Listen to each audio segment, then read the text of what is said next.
നമ്മളെ ഈ സദസ്സുകൾ എന്നൊക്കെ പറഞ്ഞാൽ നമ്മുടെ സമ്മേളനങ്ങളോ അതൊന്നും ആർക്കും എന്തും രാഷ്ട്രീയം പറയാനുള്ളതല്ല. ഞാൻ മുമ്പ് ഓർമ്മിപ്പിച്ചു, നമ്മളെ യാത്രയിൽ ആരോ ചിലർ രാഷ്ട്രീയ സ്വഭാവത്തിൽ ചില സ്ഥലത്തൊക്കെ പ്രത്യേകത ഞാൻ പറഞ്ഞിട്ടുണ്ട്.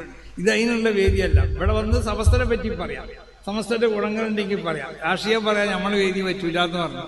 അതുകൊണ്ട് നമ്മളെ വേദിയിൽ അങ്ങനത്തെ പ്രശ്നമൊന്നും ഉണ്ടായിട്ടില്ല. വേറെ എവിടെയൊക്കെ ഉണ്ടായത് കേൾക്കുന്നുണ്ട്, എന്താവട്ടെ.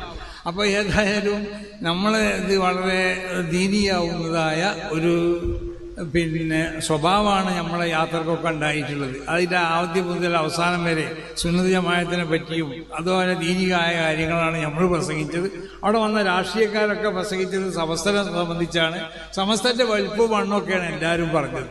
അപ്പൊ അതാണ് നമ്മളെ വിജയം എന്നുള്ളത്. വന്നവരൊക്കെ സമസ്തനെ പറ്റി പറയാം, അവരെ ആശയങ്ങളോ അല്ലെങ്കിൽ അവർക്കുള്ള രാഷ്ട്രീയ സ്വഭാവങ്ങളൊന്നും പറയാനല്ല നമ്മളെ വേദി ഉപയോഗപ്പെടുത്തിയത്.